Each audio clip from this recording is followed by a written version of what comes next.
बिस्मिल्लाहिर्रहमानिर्रहीम। अस्सलामु अलैकुम वरहमतुल्लाहि वबरकातुहू।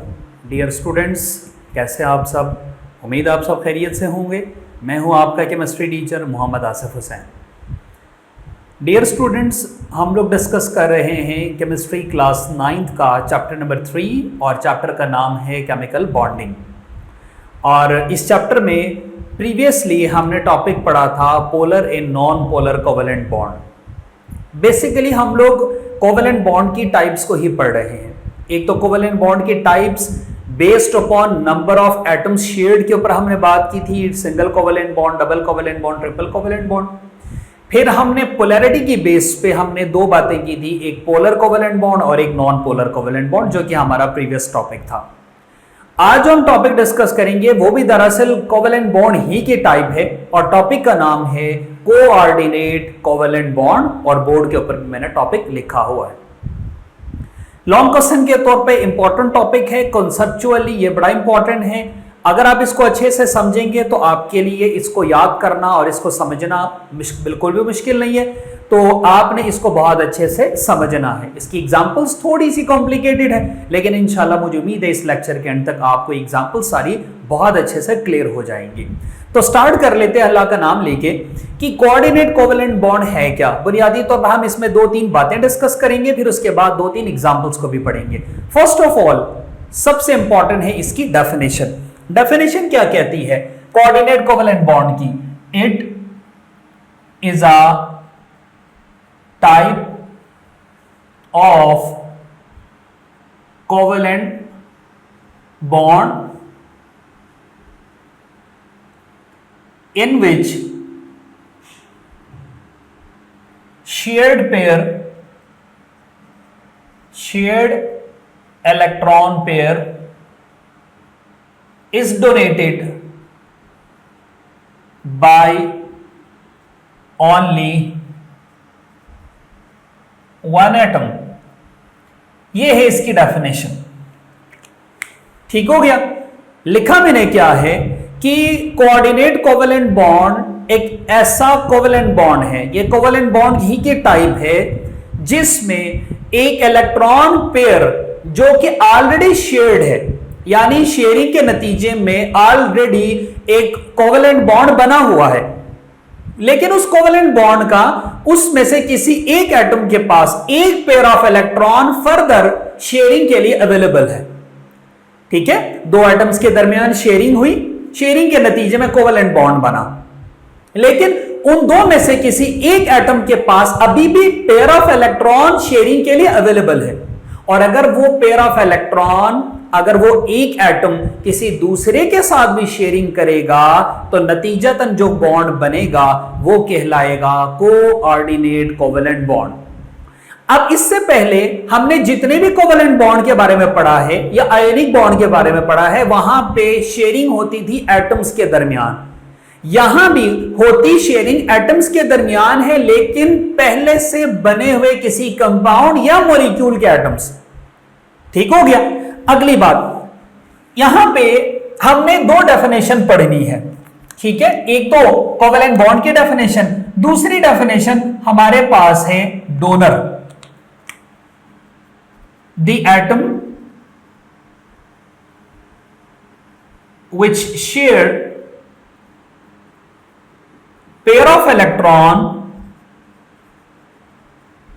is called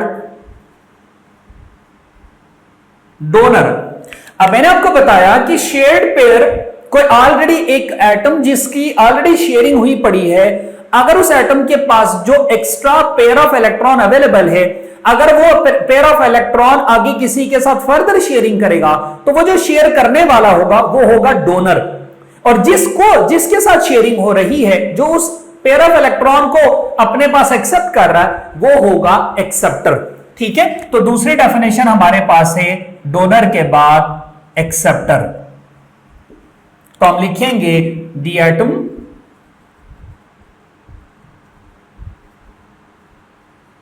which accept the shared pair of electrons, ठीक हो गया। जो इलेक्ट्रॉन्स के पेयर ऑफ इलेक्ट्रॉन्स को जो कोई शेयरिंग करने पे आ रहा है वो तो डोनर हो गया, जो उस पेयर ऑफ इलेक्ट्रॉन को एक्सेप्ट करेगा वो एक्सेप्टर होगा।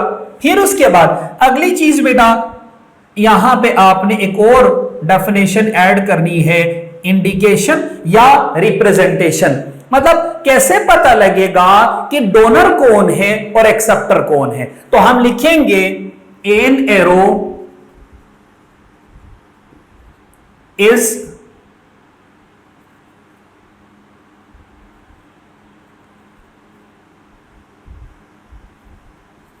drawn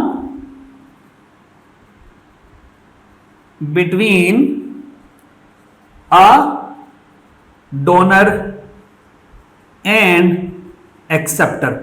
हम एक एरो ड्रॉ करेंगे कुछ इस तरह से। अब इसमें क्या होगा, इस साइड पे होगा डोनर, इस साइड पे होगा एक्सेप्टर। और जब हम एग्जांपल डिस्कस करेंगे तो आपको बहुत अच्छे से क्लियर हो जाएगी कि डोनर से एक्सेप्टर की तरफ एरो कैसे लगेगा, क्यों कर लगेगा और किस तरह से हमें उस एरो से पता लगेगा कि वहां पे कोऑर्डिनेट कोवेलेंट बॉन्ड बना हुआ है। क्लियर हो गई बात। फिर से मैं बता देता हूं, एक डोनर होगा पेयर ऑफ इलेक्ट्रॉन शेयर करने को, एक एक्सेप्टर होगा जो पेयर ऑफ इलेक्ट्रॉन को एक्सेप्ट करेगा। डोनर की तरफ से एरो निकल रहा होगा, एक्सेप्टर की तरफ एरो जा रहा होगा, यानी एरो का हेड होगा एक्सेप्टर की तरफ, एरो की टेल होगी डोनर की तरफ। क्लियर हो गई ये बात। अब बारी है किसकी, एग्जांपल्स की। हम डिफरेंट एग्जांपल्स को पढ़ेंगे और उससे आपको बेटर आइडिया हो जाएगा कि किस तरह से कोऑर्डिनेट कोवेलेंट बॉन्ड बनता है। सबसे पहले पहली एग्जांपल हमारे पास है हाइड्रोक्सोनियम आयन, हाइड्रोक्सोनियम आयन जिसका फार्मूला है H3O पॉजिटिव। क्लियर हो गई बात। सो हमारे पास जो फर्स्ट एग्जांपल जो आ रही है कोऑर्डिनेट कोवेलेंट बॉन्ड की, वो हमारे पास है हाइड्रोक्सोनियम आयन। उसके बाद हम इंशाल्लाह अमोनिया और बोरान ट्राइफ्लोराइड के बारे में पढ़ेंगे कि उनमें किस तरह से शेयरिंग होती है। उसके साथ हम अमोनिया और HCl की एग्जांपल पढ़ेंगे और फिर उसके बाद हम एथाइल अल्कोहल और वाटर के बारे में पढ़ेंगे। सो ये चार एग्जांपल्स है, चारों बहुत ज्यादा इंपॉर्टेंट हैं, लेकिन चारों बहुत ही आसान है। आपने इसको बहुत अच्छे से समझना है और बहुत अच्छे से इसको आपने याद करना है। बहरहाल आपको इसमें एग्जांपल्स याद करने की जरूरत नहीं पड़ेगी क्योंकि सिंपल से आपके पास है। सबसे पहले आपने एक बात जहन में रखनी है कि ये जो H पॉजिटिव है ना, एक जगह जगह आपको देखने को मिलेगा H पॉजिटिव। इस H पॉजिटिव का नाम हाइड्रोजन आयन या प्रोटॉन है। हाइड्रोजन आयन या प्रोटॉन, इस बात को अच्छे से समझेगा। यह कब बनता है, जब भी कोई एसिड वाटर में डिसॉल्व होता है ना तो वो एक प्रोटॉन रिलीज करता है। जब भी कोई एसिड वाटर में डिसॉल्व होगा तो वो एक प्रोटॉन देगा। प्रोटॉन क्या है, H पॉजिटिव, और इसका दूसरा नाम है हाइड्रोजन आयन। अब कैसा होता है प्रोटॉन? प्रोटॉन होता है ऐसा हाइड्रोजन जिसके आखिरी शेल में कोई इलेक्ट्रॉन ना हो। Proton means a hydrogen atom whose valence shell is empty, जिसका आखिरी शेल बिल्कुल खाली हो, क्योंकि हाइड्रोजन के आखिरी शेल में होता है एक इलेक्ट्रॉन और वो डोनेट कर चुका है। और जब वो डोनेट कर लिया, इसका मतलब हाइड्रोजन के आखिरी शेल में अब कोई इलेक्ट्रॉन नहीं है। इसका मतलब अब वो हाइड्रोजन एटम नहीं रहा, वो हाइड्रोजन आयन बन गया। इसका दूसरा नाम है प्रोटॉन। ठीक है, यही बात आपकी बुक में लिखी है। N acid give a proton when it dissociate in aqueous solution.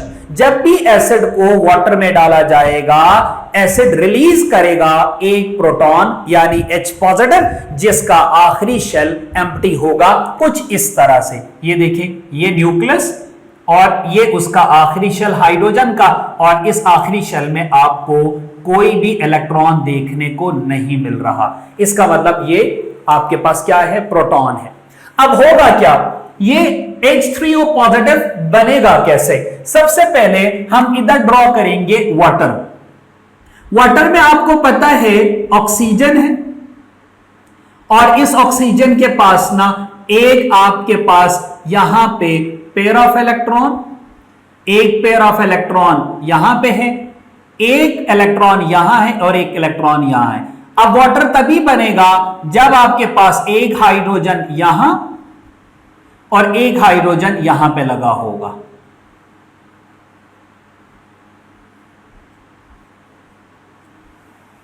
ठीक हो गया। दो हाइड्रोजन आपको देखने को मिल रहा है और इस दो हाइड्रोजन से मुराद ये है कि H2O तो ऑलरेडी बना हुआ है, ये ऑलरेडी एक कोवेलेंट बॉन्ड है। लेकिन देखें इसके पास एक ये पेयर ऑफ इलेक्ट्रॉन अवेलेबल है डोनेट होने को, एक ये पेयर ऑफ इलेक्ट्रॉन अवेलेबल है। तो फिर क्या होगा, इसके पास आएगा एक प्रोटॉन H पॉजिटिव और वो कहेगा भाई मेरा आखिरी शेल खाली हो चुका है। ऑक्सीजन से कहेगा भाई तुम्हारे पास पेयर ऑफ इलेक्ट्रॉन डोनेट होने को, शेयर होने को अवेलेबल है, तुम अपना पेयर ऑफ इलेक्ट्रॉन प्लीज मेरे साथ शेयर कर लो। तो ऑक्सीजन देखेगा भाई ठीक है मेरे पास ऑलरेडी ये इलेक्ट्रॉन शेयर तो है लेकिन पेयर ऑफ इलेक्ट्रॉन अभी भी अवेलेबल है शेयरिंग को। तो ऑक्सीजन इस बात पे एग्री होगा। तो फिर क्या होगा, कुछ इस तरह की कैफियत बनेगी बेटा। देखें सबसे पहले आप ब्रैकेट लगाएंगे, फिर उसके बाद H O, ये पेयर ऑफ इलेक्ट्रॉन, ये H, और फिर यहां आप एक एरो लगाएंगे और इधर आप लिखेंगे H और इस ब्रैकेट को आप बंद कर देंगे और इधर लगाएंगे पॉजिटिव।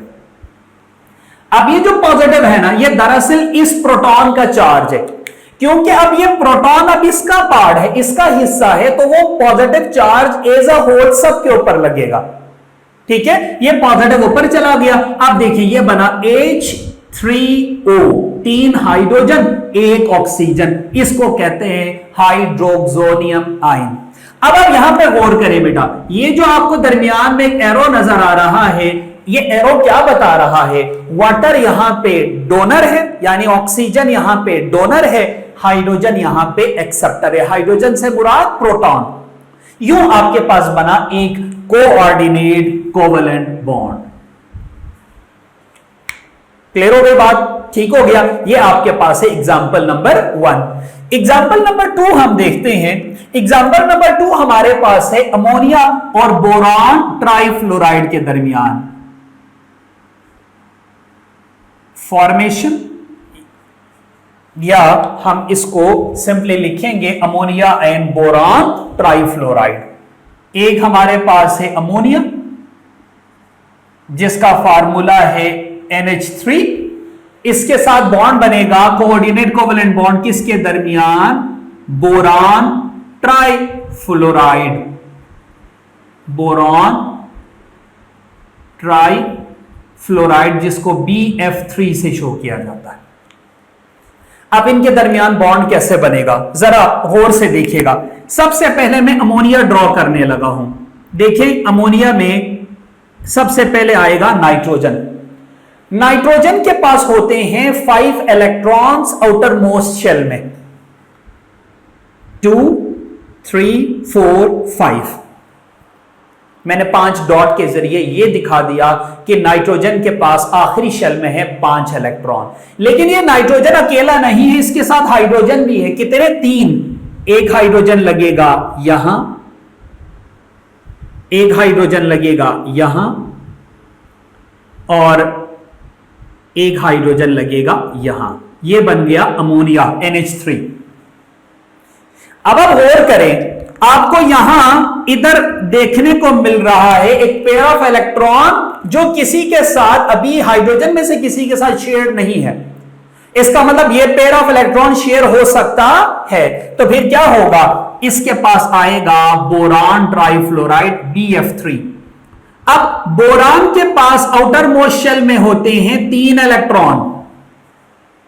बोरान के आउटर मोस्ट शेल में 3 इलेक्ट्रॉन। बोरान एक इलेक्ट्रॉन शेयर करेगा फ्लोरीन के साथ, ये इलेक्ट्रॉन शेयर होगा इस फ्लोरीन के साथ, ये इलेक्ट्रॉन शेयर होगा इस फ्लोरीन के साथ। ये बना BF3। अब हो क्या रहा है, बोरान इस साइड पे यानी बोरान के पास अभी भी 2 इलेक्ट्रॉन की डेफिशिएंसी है। बोरान के पास अभी भी 2 इलेक्ट्रॉन की डेफिशिएंसी है क्योंकि बोरान को 8 इलेक्ट्रॉन चाहिए। अभी उसके पास 6 है, ये 2 ये 4 और ये 6। इसका मतलब इस जगह बोरान के पास पेयर ऑफ इलेक्ट्रॉन एक्सेप्ट करने की सलाहियत मौजूद है और अमोनिया के पास पेयर ऑफ इलेक्ट्रॉन डोनेट होने को मौजूद है। तो फिर अमोनिया डोनेट करेगा, बोरान ट्राइफ्लोराइड एक्सेप्ट करेगा, अमोनिया डोनर होगा, BF3 एक्सेप्टर होगा। इसको हम कैसे शो करेंगे देखें, मैं यहां पे इसको ड्रॉ करके दिखा देता हूं। हम कुछ इस तरह से शो करेंगे। सबसे पहले अमोनिया NH3, फिर दरमियान में हम लगाएंगे एरो, किधर से, डोनर से, किसकी तरफ, एक्सेप्टर की तरफ। और यहां मैं ड्रॉ करूंगा BF3। अब यह बन गया एक कोऑर्डिनेट कोवेलेंट बॉन्ड। अब यहां पे ये कंप्लीटली एक पूरा आपके पास एक कोवेलेंट बॉन्ड है, कोऑर्डिनेट कोवेलेंट बॉन्ड। इसमें अमोनिया NH3 डोनर है, BF3 एक्सेप्टर है। इसीलिए देखें इन दोनों के दरमियान आपको साइन नजर आ रहा है, किसका, कोऑर्डिनेट कोवेलेंट बॉन्ड का। साइन क्या है, एरो, कहां से, डोनर से, किसकी तरफ, एक्सेप्टर की तरफ। क्लियर हो गई बात। ये आपके पास है एग्जांपल नंबर 2। अब उसके बाद हम अगली एग्जांपल की तरफ बढ़ते हैं। एग्जांपल नंबर 3 जो आपकी बुक में गिवन है वो है NH3 यानी अमोनिया और HCl के दरमियान। ठीक है, आपकी बुक में तीसरी एग्जांपल दी गई है अमोनिया और HCl के दरमियान। अब इसका मतलब अमोनिया का स्ट्रक्चर आपको क्लियर हो गया, कोई कंफ्यूजन नहीं है। फिर भी मैं आपको दोबारा से बता देता हूं। देखिए बेटा, मैंने आपको अर्ज किया अमोनिया में पहले ये नाइट्रोजन जिसके आखिरी शेल में 5 इलेक्ट्रॉन। तो देखें ये 2, ये 3, ये 4, ये 5, ये शेयर हुआ पड़ा है एक हाइड्रोजन के साथ, ये शेयर हुआ पड़ा है इस हाइड्रोजन के साथ, ये भी ऑलरेडी शेयर्ड है इस इलेक्ट्रॉन हाइड्रोजन के साथ, ये NH3। उसके साथ है HCl। अब HCl को हम कैसे शो करते हैं, हमने कोऑर्डिनेट पोलर और नॉन पोलर में HCl को डिस्कस किया था। ये पार्शियल पॉजिटिव और ये क्लोरीन पार्शियल नेगेटिव। अब होगा क्या, गौर से देखें, आपको यहां देखने को मिल रहा है एक पेयर ऑफ इलेक्ट्रॉन जो डोनेट होने के लिए अवेलेबल है। शेड तो है फिर भी अवेलेबल है। तो फिर क्या करेगा, अमोनिया इलेक्ट्रॉन शेयर करेगा किसके साथ, इस हाइड्रोजन के साथ जिसके ऊपर पार्शियल पॉजिटिव चार्ज है, जिसके ऊपर पार्शियल पॉजिटिव चार्ज है। तो फिर क्या होगा, सबसे पहले हम ड्रॉ करेंगे, एक ब्रैकेट लगाएंगे, हाइड्रोजन नाइट्रोजन हाइड्रोजन, ऊपर भी हाइड्रोजन और इधर लगेगा एरो के साथ एक और हाइड्रोजन, ये वाला। ठीक, और हम ब्रैकेट को करेंगे बंद और इसके ऊपर आएगा प्लस, ये वाला प्लस साइन ऊपर चला गया, NH4 पॉजिटिव बना। ये क्या बना, NH4 पॉजिटिव। इसका नाम है अमोनियम आयन। इसका नाम है अमोनियम आयन और उसके साथ यहां लगेगा Cl- ये वाला। ठीक, तीसरी एग्जांपल आपके पास आ गई अमोनिया और HCl के दरमियान। इसका मतलब इसी से मिलती जुलती एक और एग्जांपल आपकी बुक में लिखी हुई है, हम आखिरी एग्जांपल डिस्कस करेंगे and that is example number 4। अब देखें, एक एक एग्जांपल को आप देखते जाएं तो आपको तकरीबन आइडिया हो रहा है कि सारी एग्जांपल्स आपस में मिलती जुलती है। क्या मिलती जुलती चीज है, एक डोनर है जिसके पास पेयर ऑफ इलेक्ट्रॉन अवेलेबल है, एक एक्सेप्टर है जो उस पेयर ऑफ इलेक्ट्रॉन को एक्सेप्ट करेगा, डोनर से एरो लगेगा किसकी तरफ, एक्सेप्टर की तरफ। आखिरी आपके पास है, हमारे पास कौन सा है, दैट इज मिथाइल अल्कोहल। ठीक हो गया, या जिसको हम मेथनॉल भी कहा जाता है, या सॉरी एथाइल अल्कोहल, और उसके साथ बॉन्ड हमारे पास बना हुआ है किसका, वाटर का। तो हम उसको भी देख लेते हैं। सबसे पहले ये देखिए, ये है एथाइल अल्कोहल, ये कार्बन और ये कार्बन, 2 कार्बन एक हाइड्रोजन यहां, एक हाइड्रोजन यहां, एक हाइड्रोजन यहां, एक हाइड्रोजन यहां और एक हाइड्रोजन यहां, ठीक। और उसके साथ ये ऑक्सीजन और ये हाइड्रोजन, ये है एथाइल अल्कोहल C2H5OH। ये है एथाइल अल्कोहल। देखिए 1 2 3 4 5, 5 हाइड्रोजन, 2 कार्बन, 1 ऑक्सीजन और 1 हाइड्रोजन। अब आपको यहां देखने को मिल रहा है कि एक pair of electron still available है शेयरिंग को। Pair of electron ethyl alcohol के पास शेयरिंग को अवेलेबल है, तो फिर क्या करेगा, हम इसके साथ इसकी बॉन्डिंग जो है ना वो करेंगे किसी हाइड्रोजन के साथ। ठीक हो गया, हम इसकी बॉन्डिंग करेंगे एक प्रोटॉन के साथ H पॉजिटिव। ठीक, हमने बात यहीं से स्टार्ट की थी ना, H पॉजिटिव के साथ। अब क्या होगा, सबसे पहले मैं ये लगाऊंगा एरो। एरो लगाने के बाद मैं इनको जोड़ना शुरू कर दूंगा। कैसे जोड़ूंगा, देखें सबसे पहले एक हाइड्रोजन, ठीक, ये हाइड्रोजन के बाद ये कार्बन, फिर ये कार्बन, ऊपर एक हाइड्रोजन, नीचे एक हाइड्रोजन, यहां ऊपर एक हाइड्रोजन, यहां नीचे एक आपके पास हाइड्रोजन, फिर उसके बाद ये आएगा ऑक्सीजन। अब इस ऑक्सीजन में एक हाइड्रोजन तो ऑलरेडी लगा हुआ है, इसको मैं लगाता हूं इधर को करके और एक हाइड्रोजन एरो लगा के इस जगह। ठीक हो गया। अब क्योंकि ये हाइड्रोजन यहां के लगा है तो मैं इस ब्रैकेट को बंद कर दूंगा और इसके ऊपर लगाऊंगा प्लस साइन। ठीक हो गया। इसका मतलब यह हुआ कि यहां पे हमारे पास ये दोनों चीजें कंबाइन होती हुई नजर आ रही है, एथाइल अल्कोहल और प्रोटॉन, और एज अ होल एक पॉजिटिव चार्ज आपको इस ब्रैकेट के ऊपर देखने को मिल रहा है। ये है बुनियादी तौर पर वो 4 एग्जांपल्स कोऑर्डिनेट कोवेलेंट बॉन्ड की। आप अपनी बुक में देखेंगे, आपको फर्दर बेटर आइडिया हो जाएगा। आप लोग इसको बहुत अच्छे से पढ़ लीजिएगा, समझ लीजिएगा और इसकी प्रैक्टिस कर लीजिएगा। कोई भी कंफ्यूजन, कोई भी सवाल हो तो आप कमेंट में पूछ सकते हैं। आप अपना ख्याल रखिएगा। Thank you so much. Allah Hafiz.